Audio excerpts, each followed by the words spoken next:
Good afternoon, everyone. Good evening, wherever you're joining from. This is Toyin Umesiri. It's the second workshop you're doing live for the 360 Women. Today, even though it's a Saturday, it's been extremely busy for me. But because of the last conversation we had, I'm super committed to doing this and showing up. So, 2 weeks ago, we had a workshop just laying the foundation on, living with clarity, living with direction, living with passion, and the commitments to the 360 woman. And today, I wanted to talk about how to create and maintain meaningful relationships and friendships. I know from a business standpoint, because of my work, if I were in the professional standpoint, I would say networking, but more for the 360 woman, I would just say friendship. And there are different dimensions of friends. So I'm not an expert. Okay. I'm not an expert when it comes to this, but I'll attempt to just share my approach, my the way I see it, what I do, and then I would love to hear from you. So if you're online, if you're watching this, say hello. Um, just like the last one, it's just I'm going to make this as informal as possible. I'm also trying to find a spot that is nice and quiet to be able to do this on a Saturday. And then what else did we talk about? I do would love to eventually do this once a week, but my current calendar, like I had things overlapping, like I would have done this in the morning, but I had another speaking thing going on this morning. So I decided, you know what, I'll do it this afternoon. So for now, maybe every 2 weeks, I hope, fingers crossed, but I would really love for this to become like every week. But right now, I still have to clear my calendars. So, friendship. Friendship. Hmm. It's such an interesting topic. I think um if in your heart right now you're feeling like I wish I had friends, I wish I had someone that would call me, I wish I had, something like that, then maybe this is for you.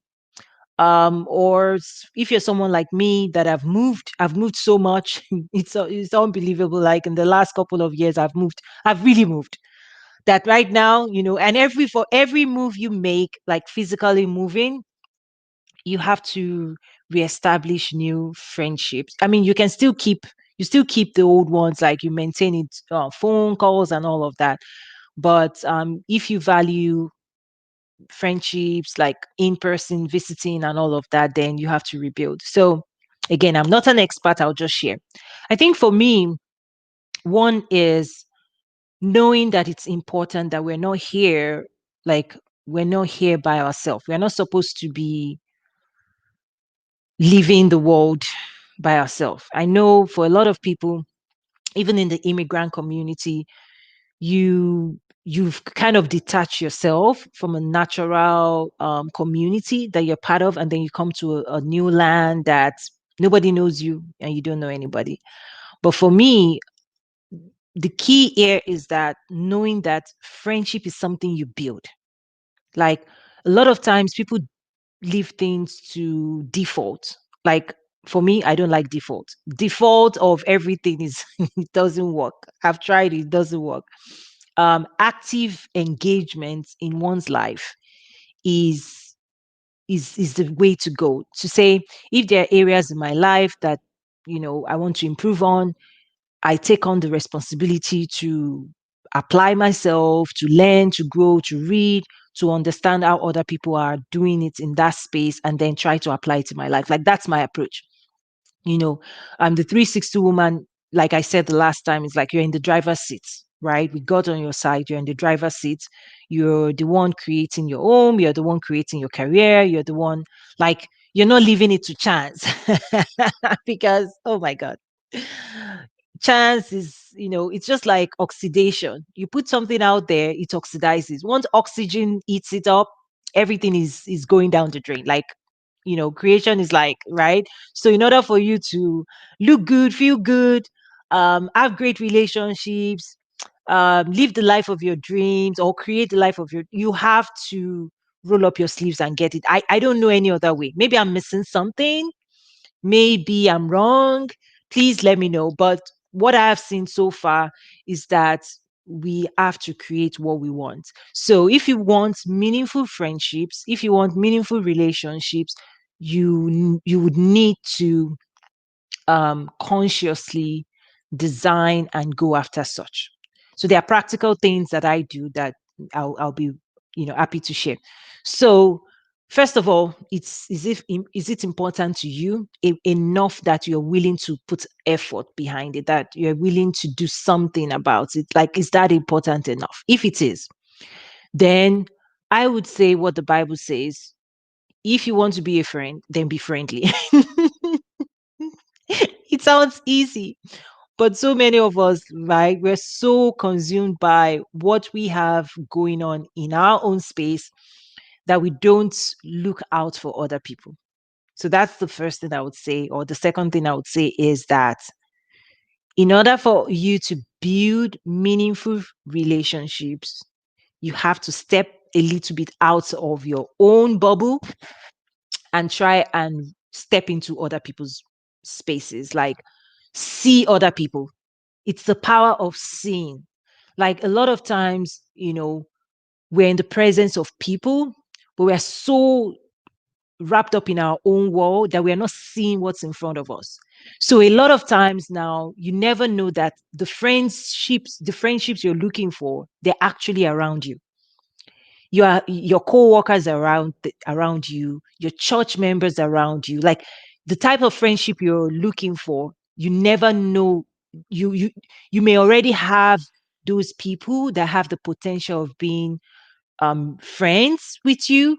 You may already have them within your community, but because you're not seeing them, like you're not paying attention, you're not exploring, you're not learning, you're not asking them about their story, you're expecting other people to do that for you, but you're not doing it for other people, then maybe that's the gap. So I'll give you some practical things we do. Like my husband actually, but I support and I play a huge role in making it happen. So something that we have as an habit, well, maybe not an habit, but maybe a culture that we do when we step into a new city or when we start a new church or anything like that. I mean, before COVID, right? One of the things we usually do is that when we connect with people in church, we often find time to invite them into our space or out for lunch just to get to know them a little bit better. Like we do it for, across board. Like, hey, check out that couple. They have kids.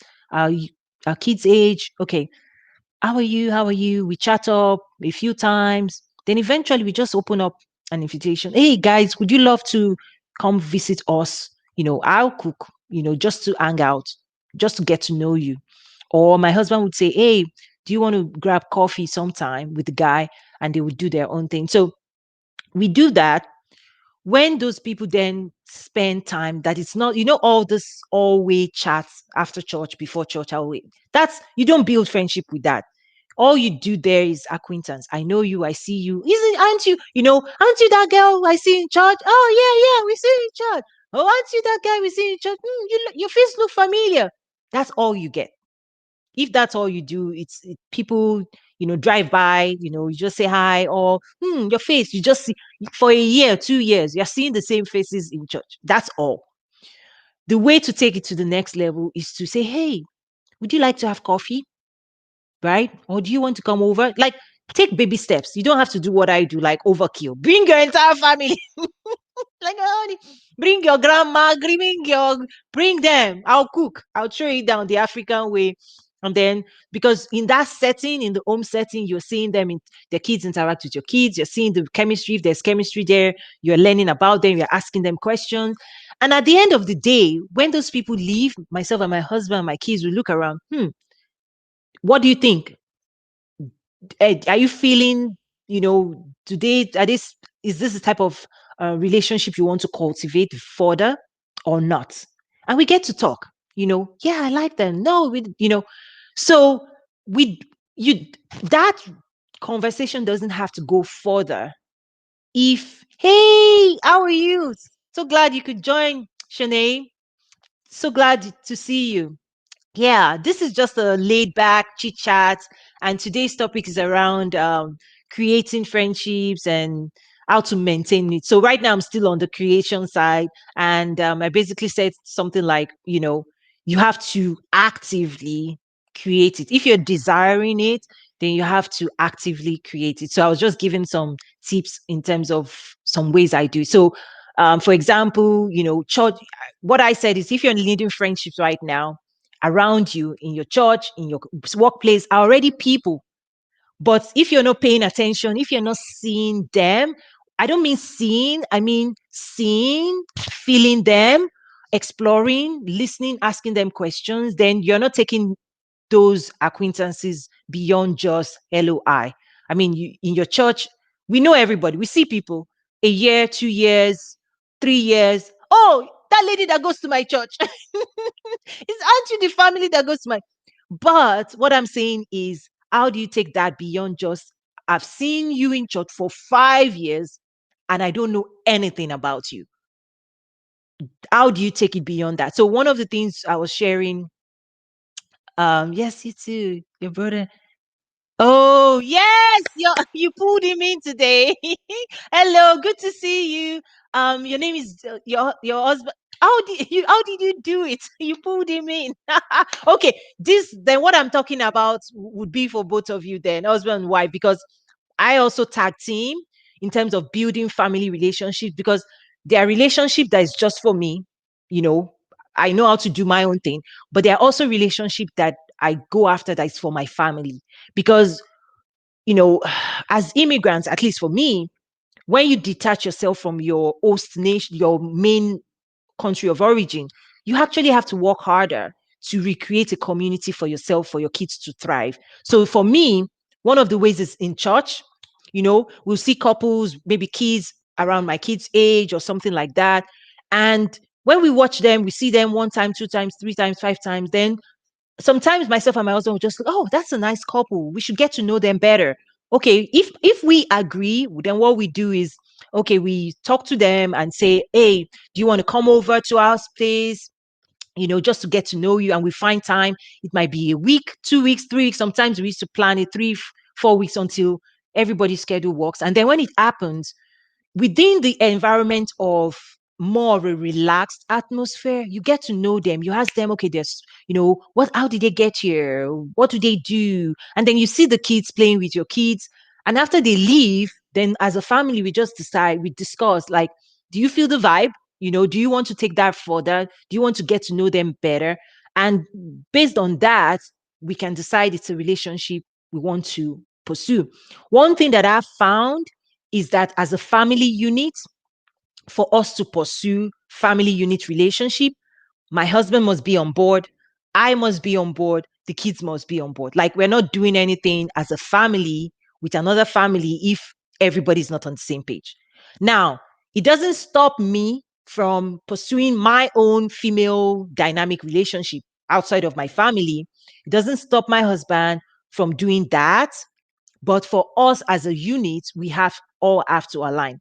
The other thing that I've seen that has worked really well is that on my husband's job, because I mean, he's always had amazing relationships there. Like he would strike relationship with his coworker, and then he would say, "Let's take it to the next level." Like his coworker might invite us. It has happened multiple times. Like we do this a lot, where his coworker would say, "Hey, Francis, my husband's name is Francis. Francis, oh, it would be nice for you to bring your family over. I would love for my wife to meet you guys. Like we're work co-workers, like we're friends at the office, but we would like to take it to the next level. I would like my wife to meet your wife. I would love my kids to meet your kids." And we've met amazing people through that. In fact, there's a particular family right now that we're trying to, COVID is impacting us from connecting again. My kids now ask for their kids. Like, remember daddy's friends, daddy's co-worker, we'd love to go there again because they had toys and all of those things. So that's what we do. You have to go from, okay, I just know you at the office.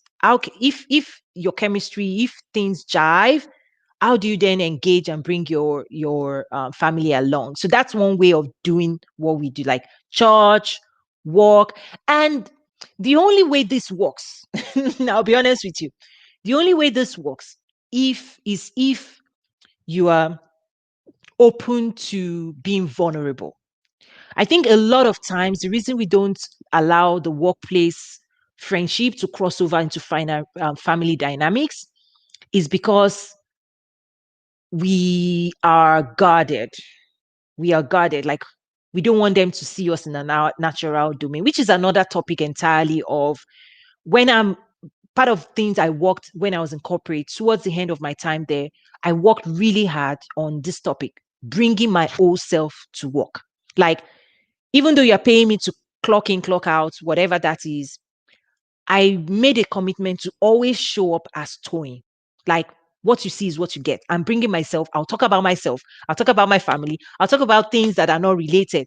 Yes, I'll do a fantastic job, but I'm good. And when I did that, it opened up wealth of opportunities to connect. I enjoyed my workplace more because, I mean, if you're spending 8, 9 hours in a space, you cannot, and you are keeping parts of yourself away. It's hard. It's hard. But I know a lot of us do it. But I'll challenge you to bring your full self to the work, because show up, do your fantastic job, but connect with people. Hey, what game do you like? What are your boys doing? That's the way to have a lasting, meaningful, loving workplace dynamic. Like if you're just going in, doing the work and robotic, and you do the work and then you go home, you're not going to love your workplace. So that was something I did. Like I made friends. Oh my gosh. I I had friends that lunch, let's go for lunch. Where are we? And then there are groups where it's like, where are we eating today? We'll be surveying the best restaurants. I miss those days. Like, okay, this restaurant, we've been there. Chinese, no, we've been there. We're doing Mexican. So I love it because when you're in the workplace and all it is technical stuff, you're like, you're not showing yourself. You're not talking about your family, your kids, when you have a kid.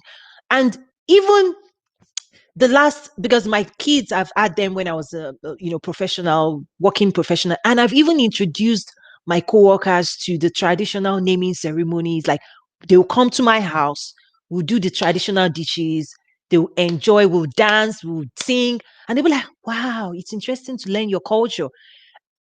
I've done that, but it doesn't work when you're guarded. And I understand if you're guarded. Like I understand it is you want to be seen as a particular person. But for me, it's time to be, what you see is what you get. Even on this chat, you're seeing me as I am. Like I those times you would say, oh, you put one face here, it gets tiring. So in the world we're living in now, I mean, even COVID has told us all those things we used to do in the workplace, the worlds have collided. Your home is your work. Your work is your home. Like you've mixed it up. And this is real life. This is how it should have been. Now you're like, shh, shh, shh, I'm on a Zoom call. Shh. Everybody you have you have 2 year olds in your house now. So friendship is about letting down your guard. And a lot of times people say, okay, the cost of being letting down my guard versus, I think there's more reward in meaningful friendships for you, for your health, for your life, for just living life fully, than the benefit of being guarded and being alone and being a loner and having nobody to call you. I'm telling you. Now, let me just talk about the value of friendship is massive, massive. I have so many stories. One that really continues to touch my heart is like when I had my little girl, the third. As an immigrant, there's no uncle, auntie, brother that you can call on. But one of my amazing, amazing friends in Arkansas, and last week our husband was on the chat. I mean, this is so practical, right? Here am I having a baby. My husband has his school, he has to go. And I have two other kids that has to get ready for school. And this amazing, loving family friend of ours, she moved into my house. Like For the few days, she brought her kids because our kids are friends. So this is a relationship we've cultivated. Like you cannot tap into relationships if you've not invested in it, right? So I'm fast forwarding to the value of investing in relationship. So where am I in having a baby? You have kids that has to go to school. Your husband, like, there's no uncle, auntie anywhere that can support your your actual dynamic needs. So my friend, our family friend, she brought her kids to my house.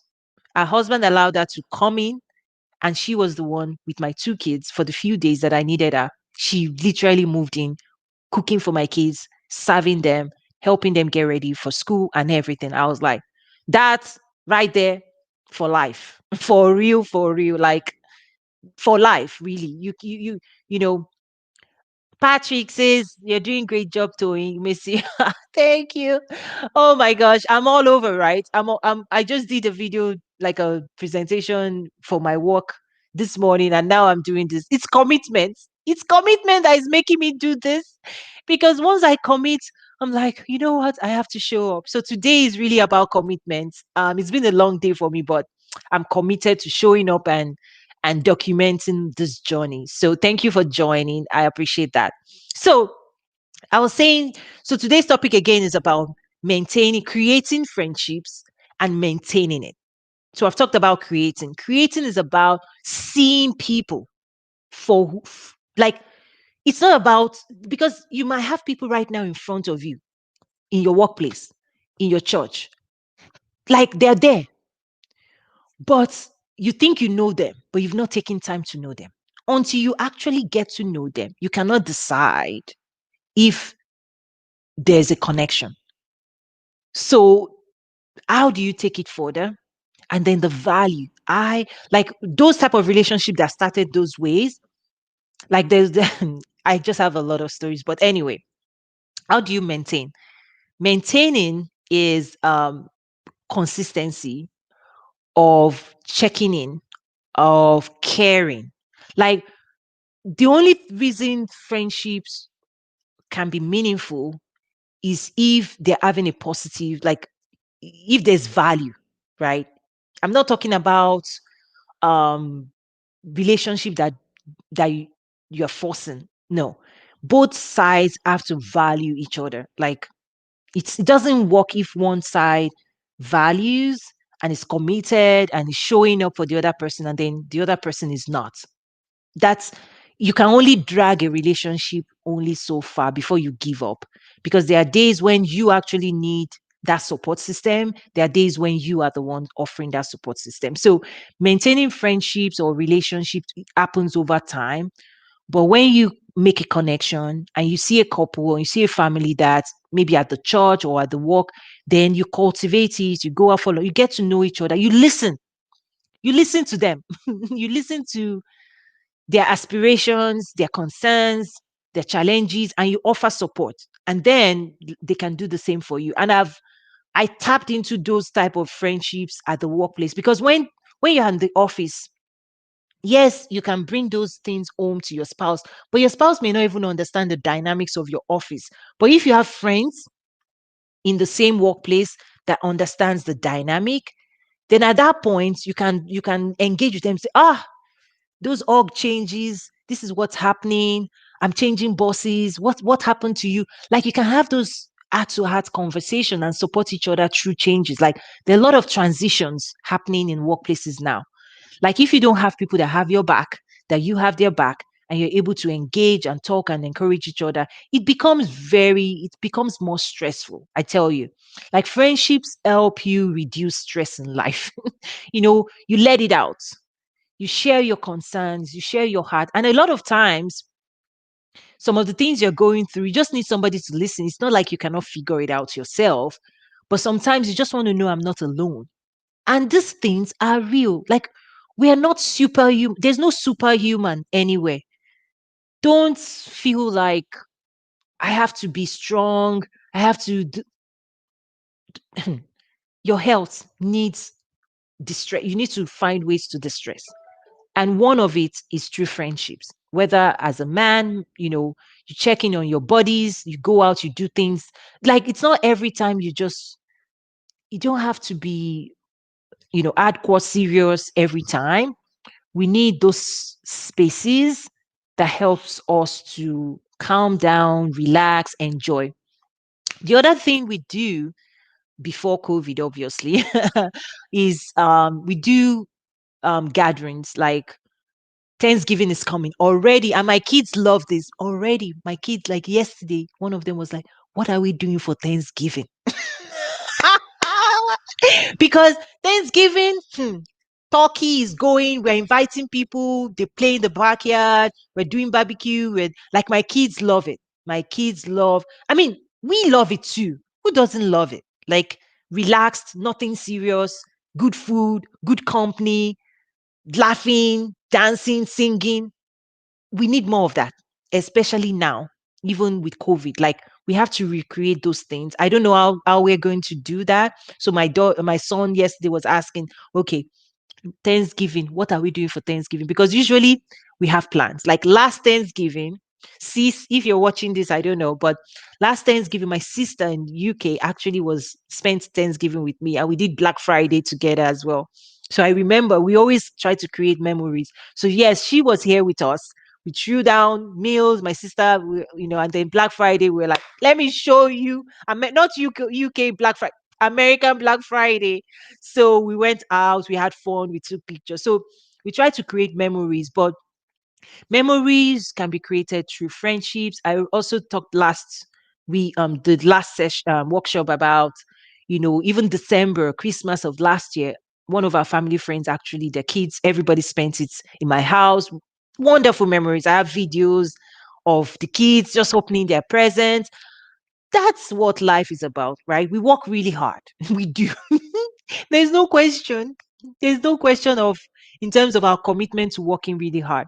I think we also need to relax really hard. Like we need to find ways to reset, especially now. Especially now. I'm telling you, because you're on computers, we're not touching each other. Kids are also on computer. Like, I don't know, what ideas do you guys have? Like, how are you maintaining your relationships and friendships during COVID? I also want to learn. Like, what are you doing? One way for me is this. I'm telling you, this is one way of staying engaged, staying connected. Um, I do a whole lot of community engagement. I talk to humans every day. I try to show up virtually because now that we can, like my events, Trade with Africa, where I bring people flying from all over the world, I miss it so much because, boy, those physical engagements are always powerful. Like we have food, African dish, and people are tasting that. Like, whoa! Like I love those physical engagements that I do. I actually host a lot of events that way. But now that we can meet in person, what can we do virtually? Because it's important. It's important to stay connected. So I'm another example of ways that I stay connected. Like today when I was speaking at an event on Trade with Africa, one of the people just asked the question, hey, breaking news, Joe Biden is now president elect. What does that mean for trade with Africa? I tried to respond. But then after that meeting, when I checked my phone, my brother had been calling 3 times. It was like, what's going on? We're watching you guys. Like, let's talk about it. And after my call, we did video chat. We were laughing and talking, and we need that. That's all. That's my point. We need friendships. We need to maintain it. It's a key part of living well. Now, in terms of creating friendship and maintaining friendship, one thing that helps is understanding who you are and the things you value in friendships, right? You have to be clear. So, for example, one thing you have to be self aware. One thing about me is that I have sometimes I feel like I have should I say a rubbing abrasive effect on people. not in a negative way. It's more like when I engage with people, if you are not willing to make your, if you're not looking to improve, if you're not self-improve, like I value people that are focused on uh, excellence and professionalism and self-improvement, and I want to better my life. Like you have to be on that journey for us, for me, and those type of people to enjoy each other. Because I have found that people that do not want to um and that are not interested in self-improvement, um to them they cannot enjoy my company, because constantly like constantly I'm always like, oh, did you read that book? Oh, do you see what's going on? Like I'll be a nuisance to you. Like if you're not, if all you want is just leave me alone, I don't want, I'm fine where I am, we can roll. I'll be a nuisance, because every call is like, what's up, how are you, okay, how was that, like like I'm intense, I know that. Like i'm I'm pushy in the sense, and that's because I push myself. And it's important to me that even if it's just church affairs, like let's pray, let's pray, like that's me. In fact, it's funny enough that when we just started a new church, and where I found myself is in the middle of women that are 50 and above. Those are my people. I'm sorry. Like, those are my people, because they are serious. They've seen life. And when they are praying and when they are talking my talk. They're like, let's pray for our kids. These, like, they are my people. And my husband was even saying, like, yes, go with them. They are your people. But I don't know. So you have to know yourself. You have to really be okay for who you are, because you also have to know the type of effect you're having on people. And because I understand the effect I'm having on people, I respect that. So that's why I have my inner caucus, and then I have external acquaintances that we can do surface stuff. But for you to get inner, I'm telling you, 1 year of engaging with me, or the way I do my things, you're going to change. And I've also seen that has also translated to the way I perceive God. Should I say using because God uses you as you are. He made you the way you are. So it's important not to try and adjust yourself to a place, because you're not going to deliver your gifts to them, because the gift that you are is the way you are made. If you now change and corrupt yourself, then people are not going to enjoy you. God said we are the salt of the earth. Boy, the day the salt loses its salt, then what use is it? Salt changes the dynamics. When you put salt, I made a meal the other day, and my son was like, more spice, mommy, more spice. I need more spice. I was like, crunch, crunch. I was like, that's more better. That's more. That's my kids. I was like twisting more spices for him. He was like, okay, that's good, that's good. You can even see kids, right? So if we're the salt of the world, that means if we're in relationship, if we're in friendship, we're bringing something to that friendship. We're having some type of effect, positive, right? Positive effect, that the people, even if it's just for a brief moment, like friendship doesn't need to drag on. Not every friendship needs to drag on. And I see a lot of that looking back, because I've moved so many times. A lot of the friendships I've had, it's been in the moment, enjoying each other's company, being there for each other, supporting each other right there. And eventually your paths may cross, and then you may go your way. And I've seen that happen because I've moved so many times. But those relationships, even when we look back, I can pick up the phone and call, and we're still chatting as if we never lost touch. So for me, in the present, in this moment, I show up, I try to see people where they are at, try to enjoy them now, not thinking about the future, just enjoying each other's company right now. So it's important to know who you are, know what type of effect you're having on people. And this video will make it available on the YouTube. So I know sometimes because of time, others might watch it later, but that's okay. So know who you are, know what you value in other people. So what do I value in other people? I value people that value the relationship. Okay. What I mean is, when I show up, me, I show up. I don't mind calling, checking, asking. But when I do it a few times and I see it's not being reciprocated, I'm like, okay. Like, I value those because I know my value. So that's the thing. Like, I know my value, and I value other people, right? I don't value myself more than other people, right? So I value, like Bible says, don't think of yourself too highly. Because when you think of yourself too highly, you cannot, people can smell that thing from a mile off. You can't build. Shani said, FB, Facebook live parties or Zoom parties. You had a Zoom, but yes, we have to make up.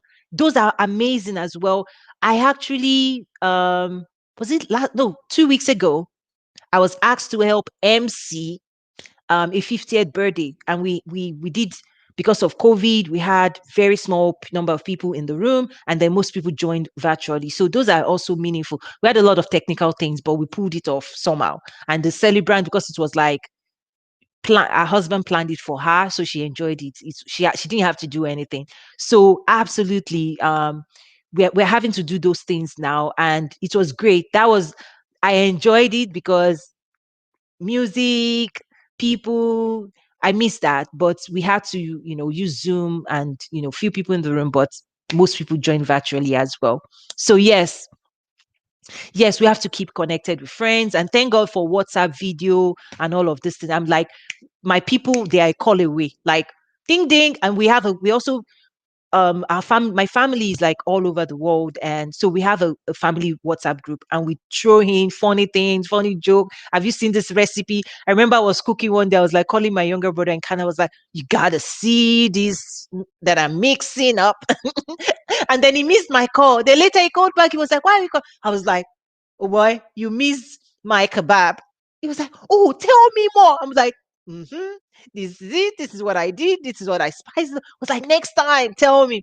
And for him as well, when he's a bachelor, when he's throwing down, he will put his video. I was like, I'm mixing this. Then my daughter will be like, what are you cooking, uncle? He'll be like, for real? You want to taste? you know? So that's how we keep in touch these days. So video chats, just, and he was, because my brother, he had booked a ticket to actually visit us from Canada this year, and then COVID happened, so he had to cancel his flight. So we miss having him. In fact, even this afternoon, my another brother, you know and then his daughter was showing me a teddy bear, and I was like, "Who is that? Is that Barbie?" He said, "No, it's Elsa." I said, "Elsa, okay, daughter, my come and see Elsa in the video chat." And then my daughter was like, "Is that my cousin?" I was like, "Yeah, now you know what to call them. They're your cousin," and they were doing chat. So we have to do this for our own emotional health, and even for our kids. Let me also give another something I did for my son over the summer, because over the summer, we are not adults are not the only one being impacted by COVID. Kids too, we need to pay attention. So for my son, what I did for him over the summer was I reached out to a couple of his friends, parents, and we planned a Zoom chat, like with different friends, like over the weekend. So I texted, and myself and the parents were like, "Oh, Isaac would love to, meet with you. Are you open? What time?" So I scheduled different. It was like scheduling a meeting, like Saturday 1 p.m. You are meeting with this person. Sunday 3 p.m. is this person. So I made appointments for my son, and then I sent the link to the parents. So the parents set up the computer for my son's friend, and they chatted. And what were they chatting about? What have you been doing over summer? Nothing. Okay, what have you been doing? I just got an Xbox. Oh, your Xbox, how is it? And they were just talking. And I sat there for a while. And then later I went and they did it for like 30 minutes, 45 minutes. And then, so we did that. So now I'm asking him again, does he want to do it again? Now that they're still doing virtual. I said, make sure you tell your friend to tell their parents to give them my phone number and they will make it happen for you guys. I had to do that and they really appreciated it. Like the kids, even the parents gave feedback like, yeah, that was good. That was good. We would love to do that again. So don't just think about you. you know, Adults, we need it. But boy, even our kids, I'm telling you, like my son, especially because my kids, they miss, because we used to do parties and do, I do a lot of events and do this thing. So my kids benefit because they will now be playing hosts. Oh, what do you need? They love it. Now they tell me we miss your anniversary celebration, we miss birthday celebration, we miss what are we going to do? So we have to come up with things like his birthday, this year's birthday. His friends from class, they came over, we planned it with the parents, they came over, they have pictures. Then for the other kids, I baked this cake for him at home.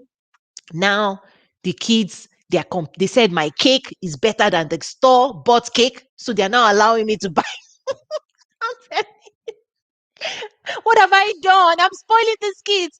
So for the first one, is first the person, like we do my birthdays in my house is like January, February, March. Like the first, everybody February, the first of the years are birthdays in my house. So the first person to do a birthday, I went to the store. Easy, busy, beautiful. Go there, pick a cake, bring it home, they cut it up. The second one, because I didn't bring his friends home, because he hadn't made a lot of friends. He's younger, but the older one has real friends, like people that will show up for him. The younger one did not.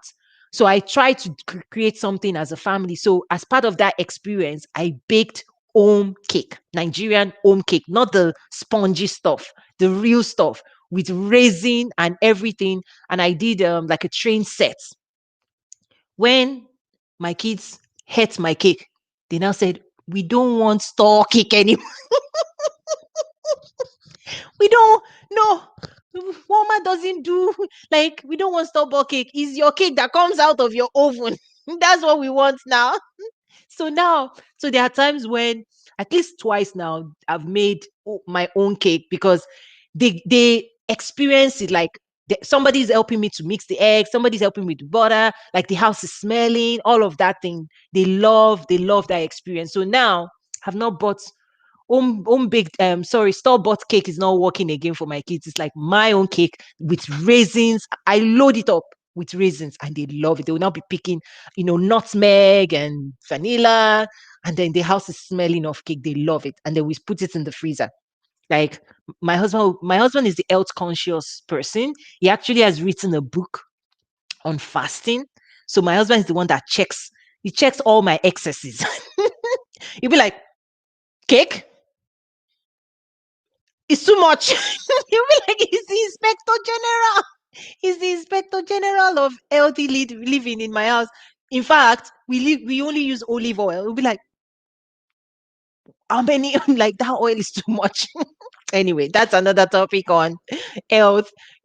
His book is Fasting for Life. I think, yeah, Fasting for Life. He has several books he's written as well. So he's a chemistry professor and he studied, the impact of fasting from a science standpoint, from a spiritual standpoint, what it does and the power.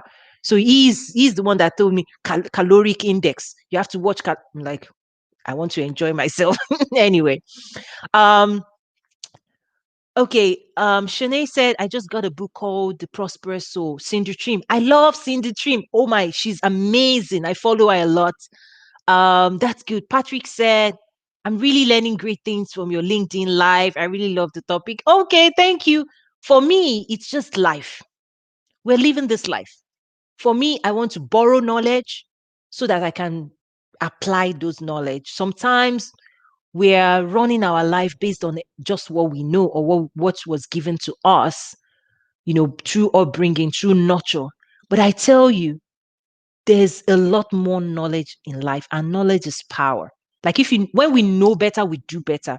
And for me, that's why, that's also part of the value of friendship, is that you can learn what works in another family or what doesn't work.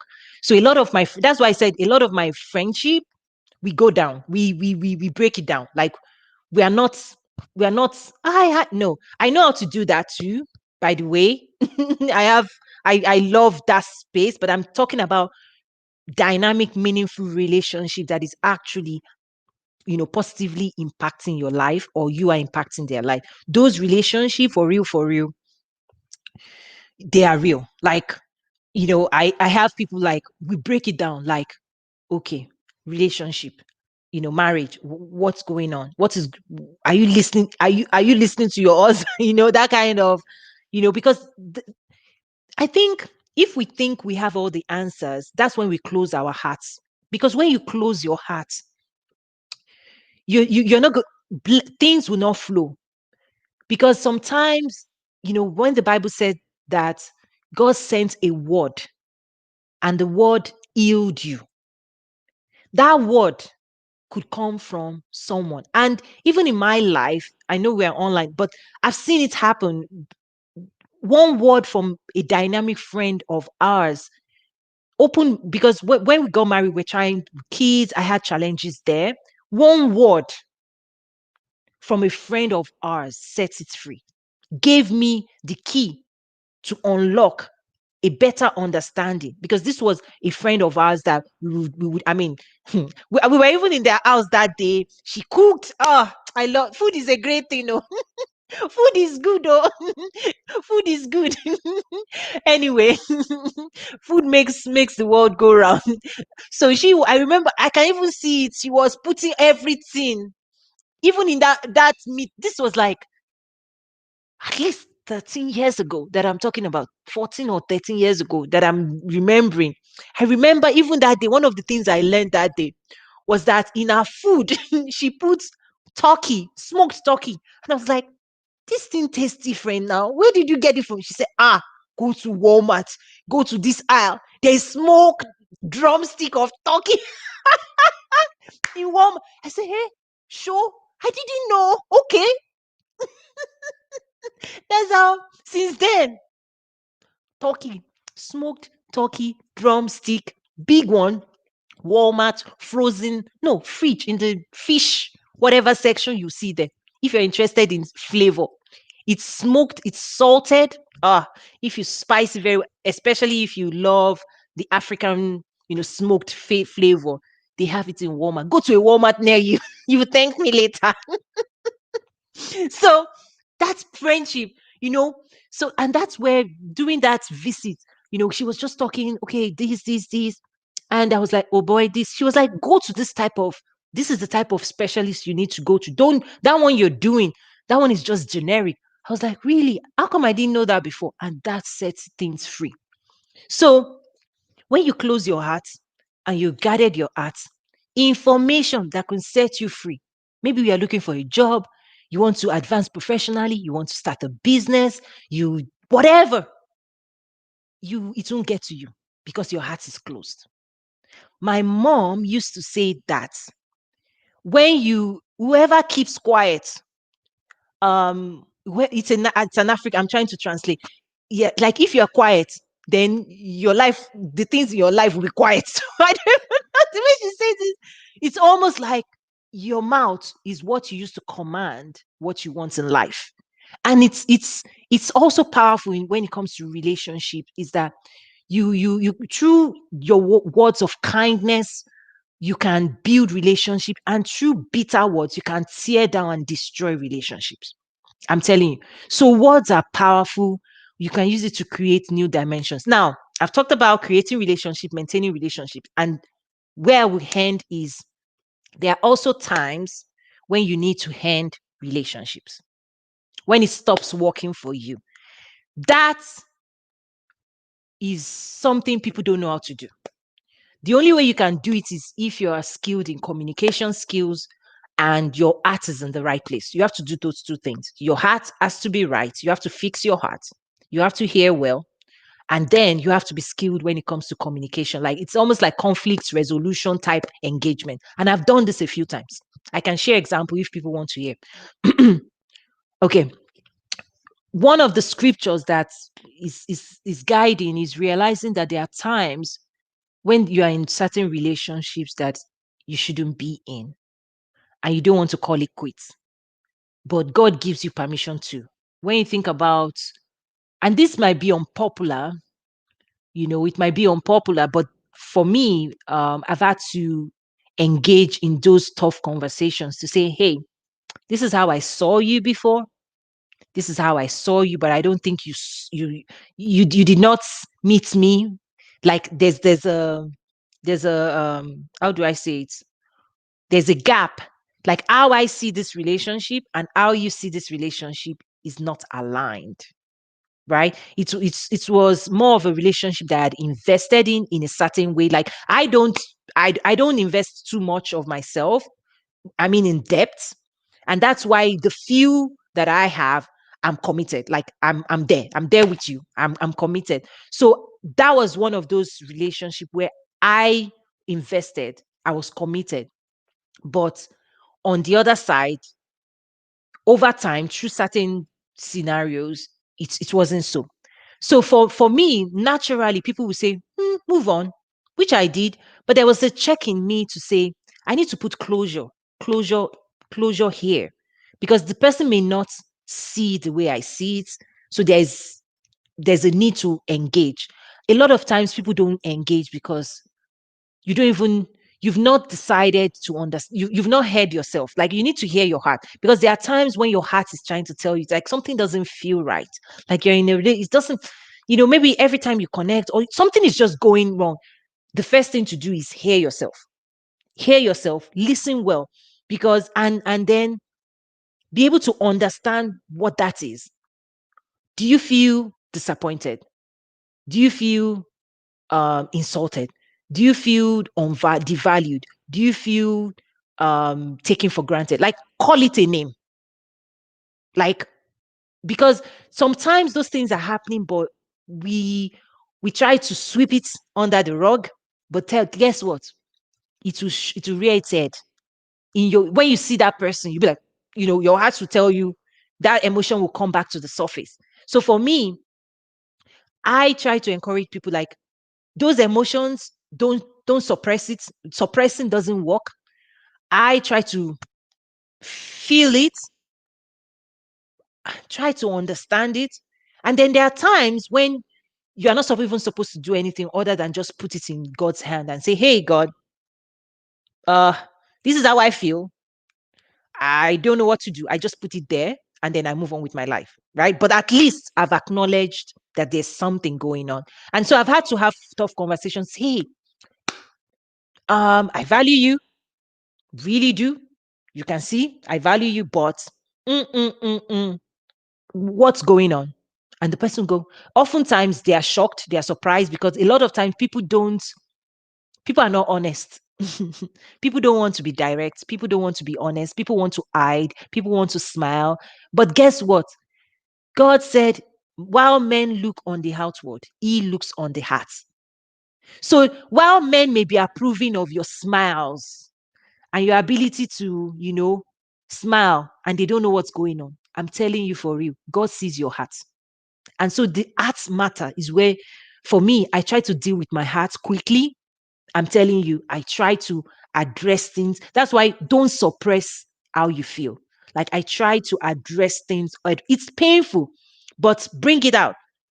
Look at it, evaluate it, and even you can engage with God and say, hey, God, what did I do to have contributed to this mess? I'm telling you, what have I done to have contributed to this mess I have right now? Help me to sort this out. If I need to apologize, I will. I'm telling you, you know, because for me, I don't believe I'm right all the time. Because again, last time I shared, there's a way that seems right to a man. The end is destruction. That principle, it makes me calm down. It brings me it makes me calm down. Excuse me. Knowing that even in my own mind, I can feel justified, doesn't mean I'm justified. That always helps me to go back and say, help me to see another angle of this thing. And what, so there are times when, oh, that's all that needs to happen is sort it out, sort that mess out, and then you free yourself. And it's part of what they say about forgiveness. Forgiveness is for you. Meaning, check in your heart. If you feel slighted, if you feel hurt, heal yourself. Go through your own self healing. Don't somebody's sorry, I'm not sorry. Should is not your path to wholeness. Let me say that again. Your path to wholeness, to forgiveness, is not determined by what it helps if somebody says, I'm sorry. But that person's sorry is not even what will heal you. What heals you is the work you do on your own heart. You've been injured. Bind your heart. It's like somebody inflicts pain, you bang yourself. If you need bandage, bind it. Don't keep an open wound and be walking around and ignoring it. No. Forgiveness is about acknowledge and saying, somebody has done me wrong. I feel this way. I feel that way. So now what am I going to do about it to heal that damage? It's not about them. It's not about them. It's about healing your heart and soul. And that is a process that only you cannot outsource it. Remember, the 360 woman, you are in the driver's seat. If somebody has hurt you, if somebody has offended you, you have the power. Take that power. Don't give that power and say, if this person doesn't do this, if this person, forget it. Don't live your life based on what if something you cannot control. You can't control if somebody says sorry, or if the person might even say sorry and not even deliver it in a way that is meaningful to you, right? Sorry, but you know those, and I do it too. I'm sorry, I do it too. Sorry, but I was right. It can't work. So we all have, maybe that's another thing we talk about in terms of how to heal ourselves. We have all the tools through the word of God, through prayer. You balm of Gilead. God can bind your heart. God can heal you enough that that person doesn't. It's you do forgiveness for you. And why it's important. Let me say why this is important. In the context of friendship is that a lot of people are missing out on future friendship because of past hurt. Right? You're judging people that could potentially come into your life, enrich your life today. You're not letting them in because you've not done the work of healing the injuries of the past. So you are, how would you like people to judge you based on, it's even like relationship. One man hurt you, two men or whatever. And now God is bringing a good person, a good relationship, and you're saying, no, they are all the same. All men are the same.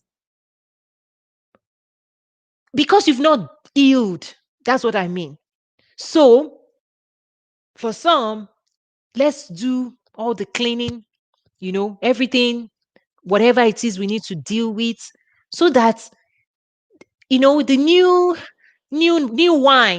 wine skin, new opportunities, new grace, new relationship that would be a part of our future, that would help us get, enjoy the future, so that we can let them in. Because if you don't heal, hurt people, the same thing will repeat itself. So forgiveness is for you. Just because other people have done you wrong doesn't mean other people will do you wrong. um if not, you will not have any friends. Like if you cannot if you cannot forgive, and if you cannot open a new page for new people, like when new people come into your life, don't look at them through the lens of past pain. Look at them for who they are, and trust that you can build something dynamic. So come at those relationships with, fresh wine, fresh experience. So that's something I try to do. Like, I don't impose other experiences. I don't impose it on other people. I don't. It's not fair. It's not fair. I don't want anybody doing that to me. Like, I don't want you interacting with me with, that left eye, like, I'm watching you. I know you're going to, it doesn't work. Nothing is going to become of that relation. Because if you already think You see what you're looking for. You will see, you will find those things. So that's what's important. So that's it for today. I need to wrap up quickly. It's been a lot of talking today. My hope is that at a minimum that I can do this every 2 weeks. But eventually, if I can push it my calendar, hopefully every week. So far, I'm thinking Saturdays. Because week throughout the week we're all running, we're running with all our responsibilities and all of that. And I always want this to be relaxed. You know, I want it to be informal. I want it to be laid back. I want to learn. Hopefully, I can also learn from you. Again, I'm not an expert. I've just shared a few things on creating friendship, meaning, I started with you have to take be active. If you need friends, be friendly, see people, look into their eyes, show up, be friendly, ask questions, get to know them over coffee, or just reach out. Reach out. That's where it starts from. Get to know them, and when you get to know them, you can explore if that's something you want to take further. I've had amazing friendship through just hey hi. I mean, even a random friendship, one that I had. I was at the workplace. You know how you stand in line at the salad bar? We're all waiting to serve ourselves. And I was in the salad bar, and there was this elderly man. When I say workplace, I mean, I'm still an African to the core. I still give that, elderly respect. I still do that. Even though you're in America, you call everybody by name. I get it. So he came and he was trying to see, he was like, what's there? What are they serving? That's what he did. And I moved away and I allowed him to check what they were serving. And then his accent, he had a British accent. And then he heard my own accent as well. I still have my, African Nigerian accent. And we got talking. So while we were in line, we got talking. And I started talking about Nigeria. It was like, this, we were just talking. This is workplace, workplace. And he was like, I'm in a hurry. I'm really in a hurry. I would love to continue this conversation, but I'm rushing right now, but I want to connect. I want to stay in touch with you. I was like, we just met on a salad bar line. It was like, I got it. And then he brought his badge. He pulled his badge. We usually have this stringy badge. He brought his badge. He said, see my name. Please, because he had his food in his hand. This was not, we didn't have cell phones or extra. He said, please see my name.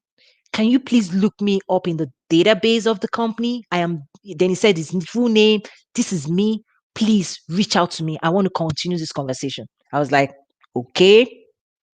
So I tried to memorize that name. I took my food, went to my desk.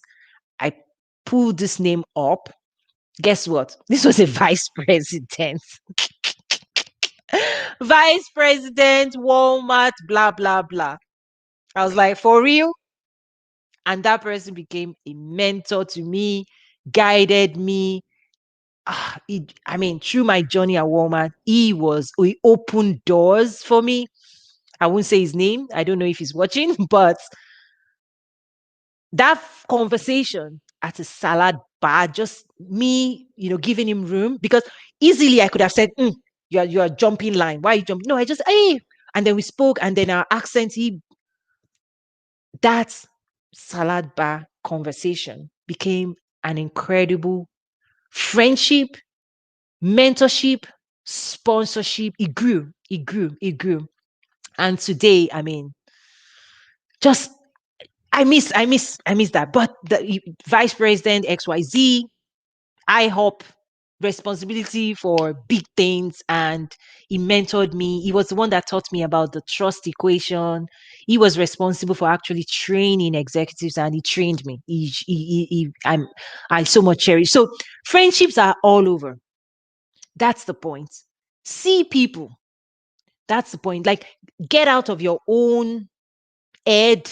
Like, people owe me. No, nobody owes any. No, nobody owes us attention.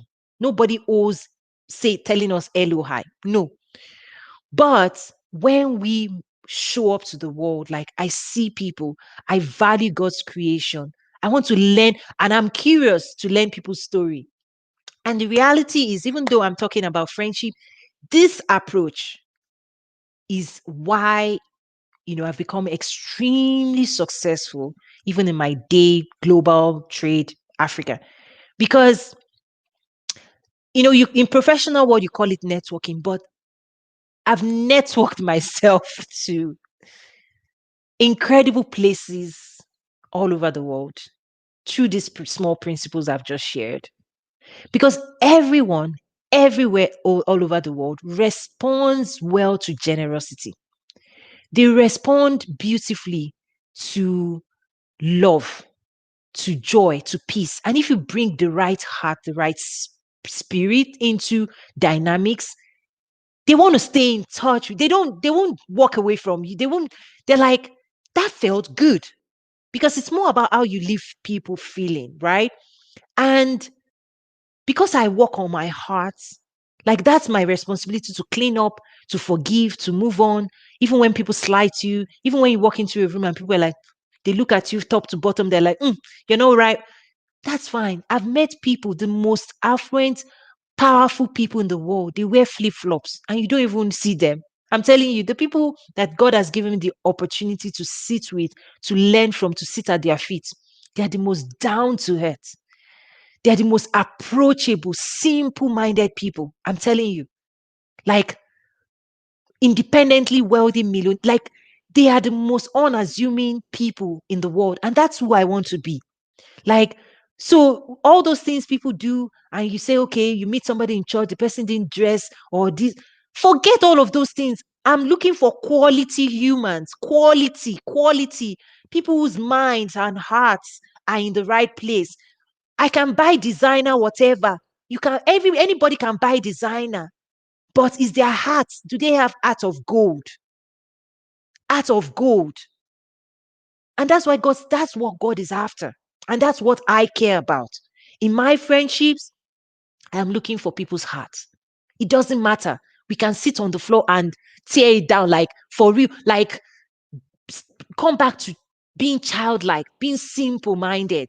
Yes, when you see me in boardrooms, the reason I'm even dressed this way is because I had a presentation. I'm wearing my African Union lapel pin. I can do that. Like I can show up for real, for real. But I'm telling you, the way we enjoy life is simple. That's again, you have to know what you value. For me, I value simplicity. All those things you people do to complicate life, it doesn't work for me. My relationships are simple. With my spouse is simple. With my kids is simple. I tell them, communicate. What's on your mind? I want to know what's on your mind. Simple. All this, even COVID has taught us, it has brought us down to ground zero. It's brought us back to planet Earth. We're all now back to, interacting as we should be. So that's what I value. In friendships, I value, um, openness, honesty, like show me if we need to deal with things, let's talk about it so that we can, be better. So those are the things I value. So it's been a great honor. Thank you for those who stayed with us. This video will be available on YouTube as well. And I hope to bring this to you again, maybe in 2 weeks' time. But if I can move my calendar, maybe every week. Thank you so much. My name is Toyin Umesiri. I consider it an absolute honor to be able to bring you today's topic on creating friendships and maintaining friendship. And from a professional standpoint, it's all about networking. But for me, it goes deeper into actually impacting ourselves well, from deep from the heart. So, on that note, again, I'll bid you enjoy your weekend and see you again. God bless you. Bye.